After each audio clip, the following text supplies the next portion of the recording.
부흥이라고 하면 1907년도 부흥이 거의 표본처럼 되어 있습니다. 평양 부흥을 얘기합니다. 우리가 얼마 전에도 190 어게인 1907이라고 해서 교회들마다 부르짖었죠. 그럼 어떻게 1907년을 즈음한 때 한국 교회가 부흥이 됐을까? 제가 어제 오전 내내도록 한번 이 문제를 생각을 해봤습니다. 사실 우리나라는 예수 믿기가 굉장히 어려운 토양입니다. 기독교가 뿌리내기는 굉장히 어려운 환경이었습니다. 여러분, 불교가 고려시대 때 도와가지고 근 1700년 이상을 뿌리내리고 온 민가에 그렇게 조선시대가 매불숙류 정책을 썼지만은 여전히 불교는 꺼지지 않고 민가에 다 퍼져 있었습니다. 조선시대 500년이 또 유교 정책을 써가지고 유교가 모든 사람에게 그 삶의 하나하나 간섭하도록 유교가 뿌리박혔습니다. 그것만 있었습니까? 거기다가 샤머니즘 무속까지 아주 전통적으로 관례적으로 자리 잡아가지고 개인이 어떤 앞날에 대해서 길흉을 본다. 그 다 점을 쳤습니다. 국가가 무슨 대사를 행한다. 그럼 반드시 무속인을 불러서 날짜를 잡아오라. 어떤 날이 좋겠느냐. 나라가 하는 일이든 개인이 하든 다 무속과 연결이 되어 있었습니다. 여기에 기독교가 들어올 수 있는 공간이 없습니다. 예, 천주가 기독교보다 100년 앞서 들어왔습니다. 대원군 시대 때 여러분 아시다시피 엄청난 그 서양 문화, 척하비를 세우고 서양의 종교를 몰아내려고 세남터에서 천주교인들 얼마나 많은 사람이 참수당하고 죽었는지 모릅니다. 세남서가 붉은 물이 될 정도로 그냥 사람들 거기서 그냥 목베 다 죽였습니다. 그때 기독교가 들어왔는데 어떻게 기독교가 그렇게 뿌리를 내리겠습니까? 이것을 잘 연구하면은 한국교회 재부흥에도 큰 아주 해답이 있으리라고 봅니다. 여러분, 우리가 지금도 세계 지도를 보고 세계 여행을 해보세요. 가난한 나라일수록 조그만 권력만 있으면 그 권력이 엄청 큰 권력입니다. 온갖 사람들을 괴롭힙니다. 그 권력을 가지고 남을 도와주는 게 아니고 어렵고 가난한 나라일수록 작은 권력만 있으면 그 권력 가지고 끝발을 버리고 사람을 괴롭히고 뺏어가는 것입니다. 나라가 어렵고 주인이 없으니까 온 천지에 탄간오리가 일어났습니다. 그렇게도 살기 어려운 백성들을 더 어렵게 하는 것입니다. 여자들은 더 사람 대접 못 받는 것입니다. 여자들에게 뭐 사랑한다는 말 어디에 있습니까? 그런 게. 예? 밥값 추림도 제대로 못 했습니다. 그냥 10살, 12살만 되면 그냥 입에 풀칠 날라고 그냥 다른 데 팔아버렸습니다. 달라고 하면 빨리 줘버렸습니다. 하나 밥 들으려고 다 촉은 목피하고 풀쪽을 먹던 시대니까 하나만 덜어진다 하면 그냥 빨리 보내버려. 10살, 12살 다 보내버렸어요. 그러니 사람들의 마음은 어떻게 됐겠어요? 조선이라는 나라를 조선 왕이 통치하든지 일본의 통감이 통치하든지 상관없습니다. 그냥 우리가 먹고 살기만 하면 된다. 누가 다스리든지 먹고 살거면 해결해 달라. 그런 사람들의 생각을 갖게 됐죠. 누가 위로해 주는 사람이 있습니까? 왕이 위로해 줬습니까? 대감이 와서 위로해 줬습니까? 현감이 국민들을 사랑하고 위로해 줬습니까? 누가 국민들을 챙기고 위로해 줬습니까? 아무도 돌봐주는 사람이 없었어요. 다 풀쭉 먹고 수탈당하고 끌려가고 그래도 아무도 그 사람을 대변해주고 그 사람을 사랑해주고 챙겨주는 사람이 없었습니다. 그런데 서양에서 온 코가 큰 선교사들이 어눌한 한국말로 사람을 찾아와서 이렇게 얘기합니다. 하나님은 당신을 사랑합니다. 하나님이 당신을 사랑해서 그 아들 독생자를 줬어. 당신을 구원했습니다. 사랑이라고 하는 말을 처음 들어보는 것이에요. 어느 누구도 그를 사랑하고 위로해 주는 사람이 없었는데 성사들이 와서 하나님이 당신을 사랑한다고 했습니다.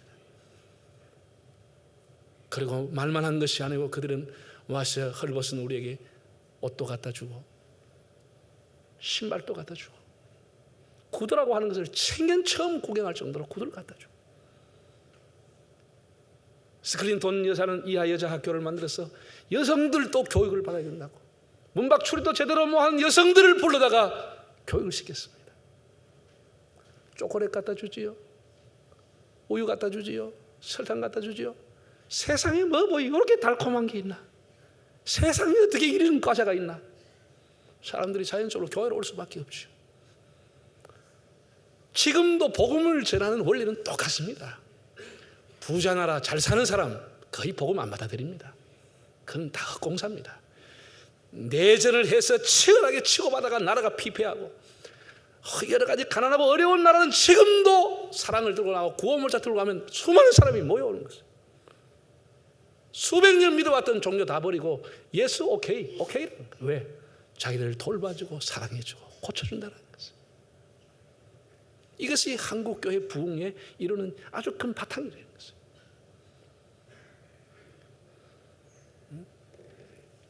우리가 지금도 하나님의 말씀을 사랑하고 진리의 말씀을 사모하고 우리가 지역사회에 사랑과 은혜를 베풀면 하나님은 그 교회를 통해서 영광을 받으시고 여전히 부흥의 불은 타오르게 됩니다. 부흥이 사라지는 게 아닙니다. 우리가 원리를 찾아가면 부흥은 일어나게 되는 것입니다. 바벨론 포로 생활을 한 지 70년이 되던 해 페르시아의 고레스에 의해서 유대 백성들이 뜻밖의 고향으로 돌아가도 좋다는 해방령을 맞이하게 됩니다. 물론 많은 사람들은 오지 않았습니다. 이미 70년 동안 대를 이어서 바벨론 땅에 살고 있었습니다. 그러나 스룹바벨이라고 하는 지도자를 중심으로 약 5만 명이 1차 귀환을 했습니다. 1차로 그들이 주전 537년에 예루살렘 땅에 70년 만에 돌아왔습니다. 물론 성전은 불탔고 성벽이 다 무너지고 예루살렘 성 자체가 다 불타버렸습니다. 완전히 잔해 위에 그들이 돌아왔습니다. 폐허 위에 돌아왔습니다. 그럼에도 스룹바벨이라고 하는 지도자가 아주 중요한 일을 했죠. 하나님의 성전을 지었습니다. 무너진 성전을 새롭게 지었습니다. 물론 솔로몬만큼 화려하게 짓지는 못했지만 성전을 다 지었습니다. 그 성전도 사람들이 주변에 투서하고 막 힘들게 해서 그 당시 아닥사스다 1세가 공문을 통해 가지고 하나님의 성전을 중단시켰습니다. 공권력을 가지고 성전 건축을 중단을 시킬 만큼 위기를 맞이했습니다. 그럼에도 불구하고 또 스룹바벨과 그 사람들은 다시 마음을 모아가지고 기어이 하나님의 성전을 완공하게 됩니다. 그런데 하나님의 성전이 있었지만은 예루살렘에 부흥이 일어나지 않았습니다. 이 참 우리가 교회를 진다고 부흥이 일어나는 게 아닙니다. 예루살렘 성전이 그 무너진 지 70년 만에 복원이 돼 세워졌지만은 예루살렘에 부흥은 일어나지 않았습니다. 그로부터 수십 년이 지나서 에스라라고 하는 사람이 왔습니다. 에스라가 하나님의 역사를 연구하고 율법을 연구하고 이스라엘의 최고의 랍비 중에 최고의 랍비는 에스라입니다. 에스라가 최고의 랍비입니다. 그가 역대기 상하를 기록할 만큼 역사에 뛰어난 사람입니다. 그가 와서 하나님의 율법으로 민족을 중흥케 하려고 왔지만은 예루살렘에 사람이 별로 살지 않았습니다. 본인도 깜짝 놀랐습니다. 왜? 예루살렘 성전은 덩그러니 있는데 성벽이 쌓여있지 않으니까 사람들이 불안해서 그 잔해 속에 살 수 없어서 다 외곽에 가 살고 있었어요. 다 자기 지파를 따라 살지 예루살렘 성 안에는 사람이 별로 살지 않았어요. 성벽이 무너져 있었기 때문에. 그래서 안전한 생활을 못 하니까 율법에 치중하고 율법을 공부하고 싶은 마음이 다 사라지는 거예요. 불안하니까. 그러니 에스라가 아무리 힘을 써도 한 10년 동안 힘을 썼지만 율법이 퍼지지 못한 것이 막혀지는 것이 자꾸. 이렇게 한 10년 후에 에스라가 온 지 10년 후에 느헤미야라고 하는 사람이 유대 총독으로 명령을 받고 예루살렘에 오게 됩니다. 자, 그러니까 한번 보세요. 예루살렘 성과 성전이 불탄 지 70년 만에 돌아왔습니다. 스룹바벨이 오고 난 이후에 70년 만에 느헤미야가 왔습니다. 그러니까 총 140년 동안의 성벽이 무너진 채 있었던 것입니다. 140년 동안 성벽이 무너진 채 그 잔해만 뒹굴고 아무도 복원할 엄두를 못 낸 것입니다. 그동안 부흥이 일어나지 않았습니다. 그래서 느헤미야가 위대하다고 하는 것입니다. 느헤미야는 이 부흥이 일어나지 않은 이유를 깨달았습니다. 성벽이 없다고 하는 것. 그래서 그가 우리가 새벽에 날마다 봤습니다. 생명을 걸고 성벽을 짓습니다. 그 수많은 난관을 극복하고 그것도 단시일 내에 52일 만에 온 백성을 동원해서 성벽을 4km를 완성했습니다.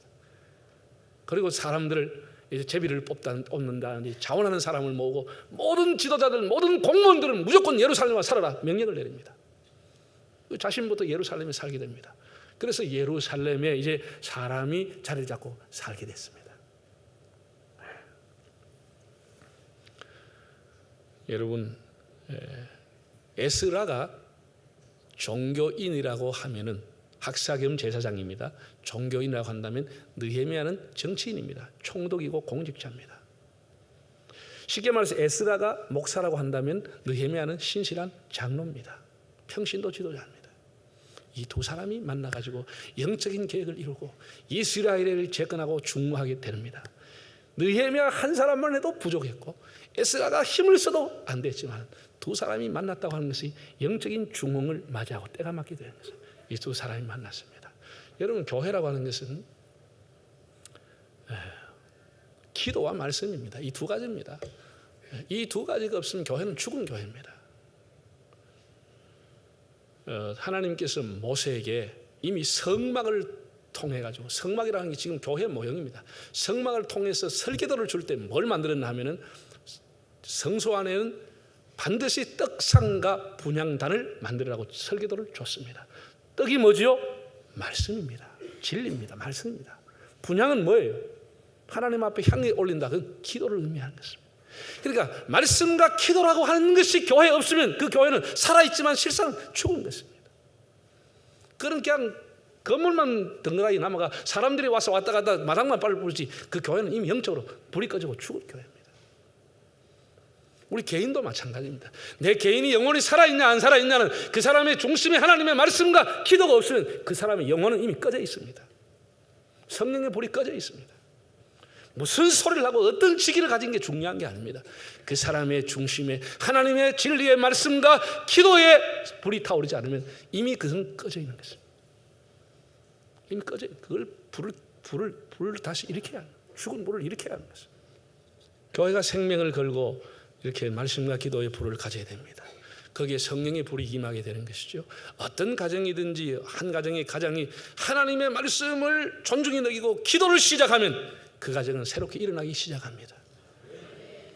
아무리 황폐한 사람이라도 그 가슴에 하나님의 말씀을 담고 실천하고 그가 기도를 시작하면 그의 인생의 전환기를 맞이하게 됩니다. 여러분 보세요. 120년 동안 이스라엘의 불이 꺼져 있었습니다. 성전만 덩그라이 세웠지 150년 동안의 이스라엘은 불이 다 꺼져 있었어요. 거기에 에스라와 느헤미야가 기도와 말씀을 가지고 그들의 가슴에 불을 붙이기 시작하는 것입니다. 그게 오늘 본문에 나온 내용입니다. 이것은 성경에 나오는 최초의 부흥의 모습입니다. 우리가 부흥회, 부흥사경회, 도사경회 이렇게 얘기하는데 최초의 부흥회가 열리는 것입니다. 그게 언제나 때는 주전 450년, 장소는 수문 앞 광장이라, 워터게이트 수문 앞 광장이었어요. 예루살렘에 수천 명 사람들이 모였습니다. 부흥의 강사는 에스라라고 하는 학사 겸 제사장이 강사로 섰습니다. 오늘 이제 8장 1절, 3절, 5, 6절 순서대로 그 내용들을 한번, 부흥의 내용을 한번 읽어보겠습니다. 이스라엘 자손이 자기들의 성읍에 거주하였더니 일곱째 달에 이르러 모든 백성이 일제히 수문 앞 광장에 모여 학사 에스라에게 여호와께서 이스라엘에게 명령하신 모세의 율법책을 가져오기를 청하며 수문 앞 광장에서 새벽부터 정오까지 남자나 여자나 알아들을 만한 모든 사람 앞에서 읽음에 뭇 백성이 그 율법책에 귀를 기울였는데 에스라가 모든 백성 위에 서서 그들 목전에 책을 펴니 책을 펼 때 모든 백성이 일어서니라. 에스라가 위대하신 하나님 여호와를 송축하며 모든 백성이 손을 들고 아멘 아멘하고 응답하고 몸을 굽혀 얼굴을 땅에 대고 여호와께 경배하니라. 이게 이제 부흥의 광경입니다. 여러분이 그림 속으로, 여러분이 머릿속으로 그림을 한번 상상해 보십시오. 왜 에스라가 생명을 걸고 성벽을 완공하려고 했을까? 아시겠죠? 바로 이 부흥회를 위해서, 바로 이 심령에 불을 붙여주기 위해서 그가 성벽을 쌓은 것입니다. 결코 그 안에서 안락한 삶을, 그냥 편안한 삶을 살게 해주기 위해서 성벽을 쌓은 게 아닙니다. 그 성벽을 쌓은 것은 그 안에서 하나님을 찬양하는 사람, 하나님을 경배하는 사람을 만들려고 성벽을 쌓아준 것입니다. 그러니까 놀라운 일이 납니다. 사람들이 이렇게 얘기합니다. 에스라에게 우리에게 율법책을 가져와서 가르쳐 주시오. 이 스스로가 청한 것입니다. 율법을 가져오기를 청했다.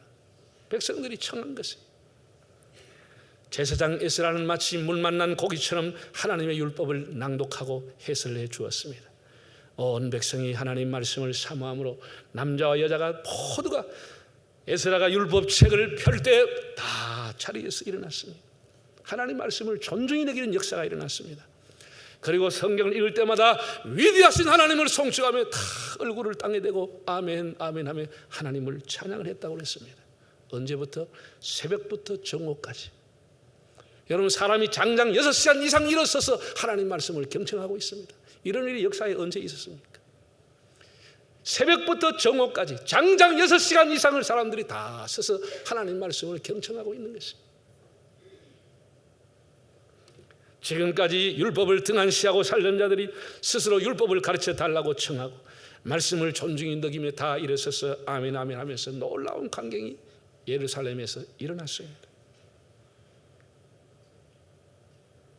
에스라와 느헤미 시다의 부흥은 결코 경제 부흥이나 문화 부흥이 아니었습니다.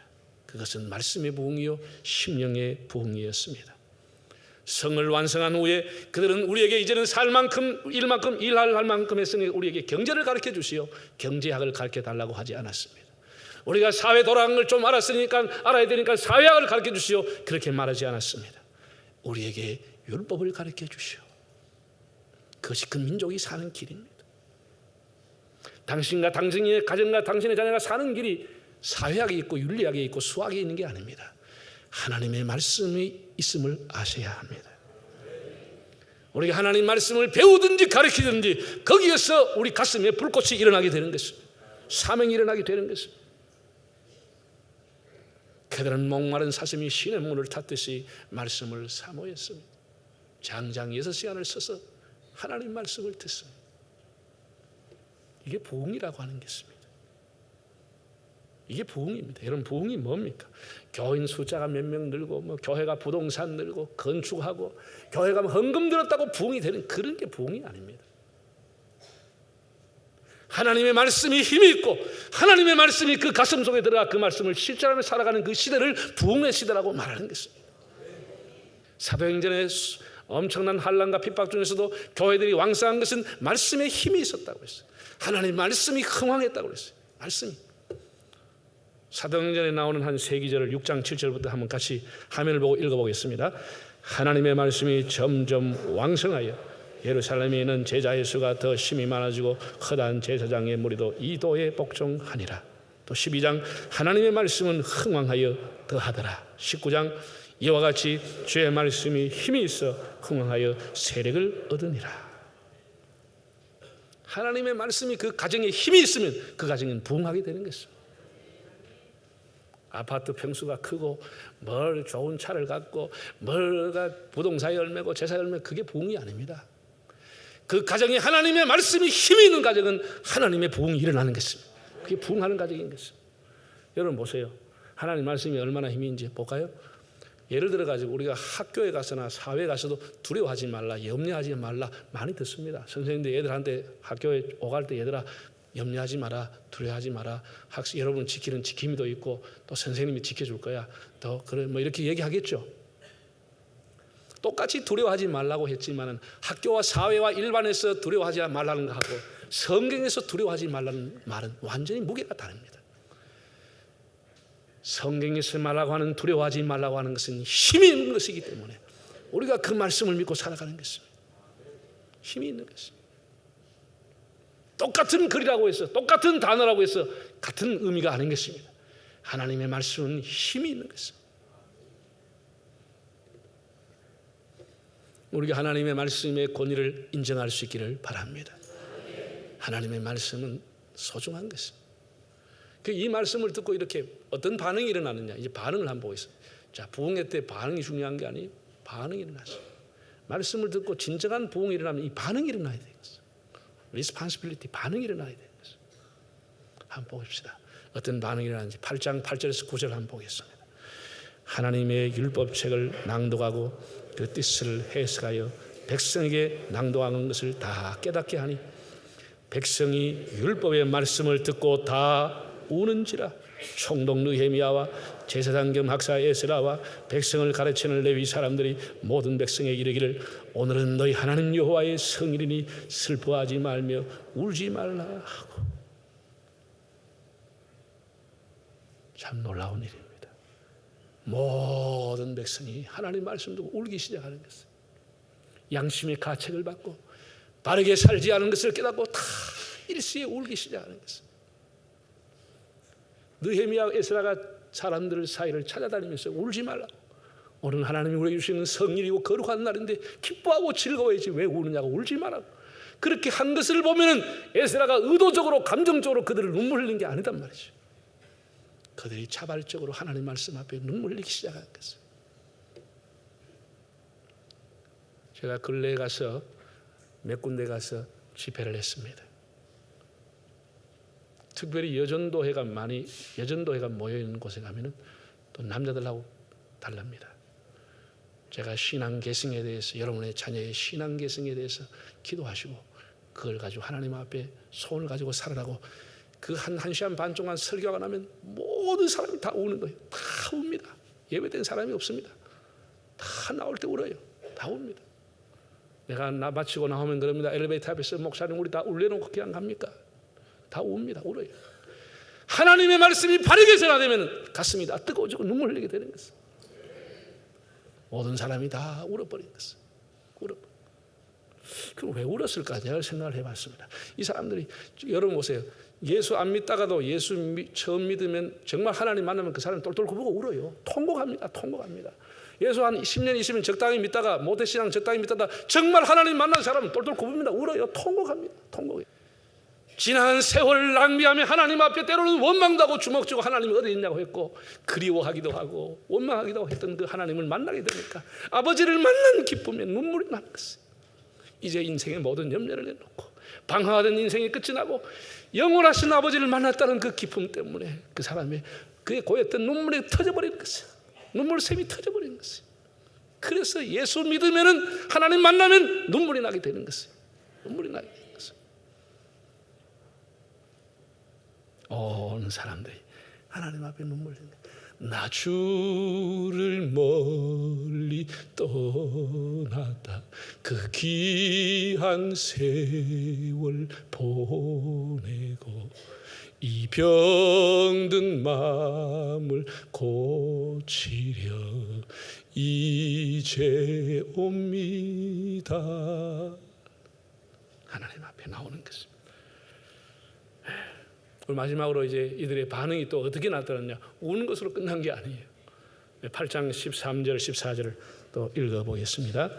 그 이튿날 뭇 백성의 족장들과 제사장들과 레위 사람들이 율법의 말씀을 밝히 알고자 하여 학사 에스라에게 모여서 율법에 기록된 바를 본즉 여호와께서 모세를 통하여 명령하시기를 이스라엘 자손은 7째 달 절기에 초막에서 거할지니라 하였고. 자, 이 참 갈수록 느헤미야가 깊습니다.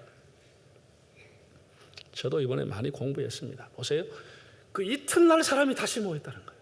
그 이튿날 다시 모인 거예요. 아니 그날 6시 안에 서 있으면 다리 아파가 와올 건데 둥둥 부어가지고 그 이튿날 다시, 이게 하나님의 말씀에 취한 사람들, 그 이튿날 다시 수문 앞 강당에 다시 빽빽하게 사람들이 모여가지고 이제 좀 더 상세히 알고 싶다. 다시 한번 우리 이 점을 좀 풀어 설명해 달라. 그래서 에스라가 풀어줬더니 세상에 그 내용, 이런 내용이 나옵니다. 마침 그때가 나팔절기, 납7월 달이 시작되는데 하나님께서 모세에게 말씀하시기를 나팔절이 시작하면은 7일 동안에 초막절을 지키라 라고 명령했다는 거예요. 초막절을 지키라. 그래서 온 백성들이 자원합니다. 여러분, 우리가 이제 하나님 말씀대로 한번 살아봅시다.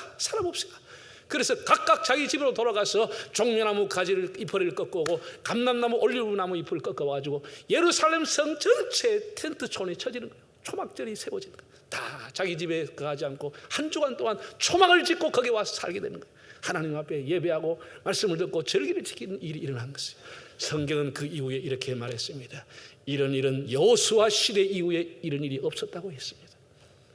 여호수아 이후에는 사람들이 그냥 먹고 살기에 바빴는지 제대로 일을 지키지 못했고, 물론 지키긴 지켰지만 온 백성이 지킨 일은 이때밖에 없었다고 했어요. 온 백성이 지킨 것은 예루살렘 성 전체가 초막을 짓고 하나님 말씀대로 한번 살아보자.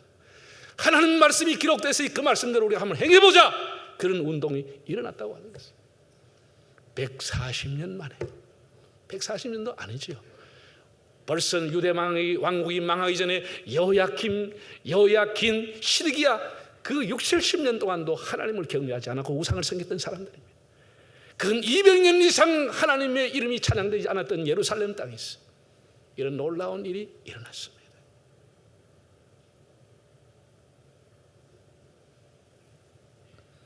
순종의 부흥, 실전의 부흥이 일어났습니다. 사랑하는 여러분, 오늘 우리에게도 이런 부흥이 필요하지 않겠습니까? 한번 따라합시다. 주님, 저에게도 말씀의 부흥을 주시옵소서. 좀 더 크게 할까요? 말씀과 기도의 성화로 심령을 재건하게 하소서. 할렐루야. 여러분, 우리에게 있는 가슴에 있는 하나님의 말씀과 기도의 불을 끄지 맙시다. 사람이 허물기는 쉽고 끄기는 쉽습니다. 가정도 교회도 국가도 사업도 허물어지고 무너뜨리기는 쉽습니다. 그러나 재건이 얼마나 어려운지 모릅니다. 우리 안에는 불을 끄지 않도록 무너진 사람이 있다면 무너진 것 위에다가 다시 비전을 가슴에 품고 느헤미야처럼 기도하시기를 바랍니다. 우리가 가는 길에 비록 장애와 방해가 있다 할지라도 낙심하지 말고 주님을 신뢰하고 진리의 말씀을 존중히 여기고 하나님의 말씀을 사모하고 나도 한번 힘을 다해서 한번 지켜보자, 하나님 말씀을 한번 실천해보자, 그런 마음을 가지고 느헤미야는 지치고 무너진 실패하는 인생의 멘토입니다. 여러분이 지치고 힘들 때마다 다시 느헤미야서를 읽어가면서 용기와 힘을 가지고 영적인 회복과 영적인 부흥을 통해서 각자의 자리에서 하나님의 나라를 세워가고 성화의 주자로 살아가는 삶이 되시기를 바랍니다.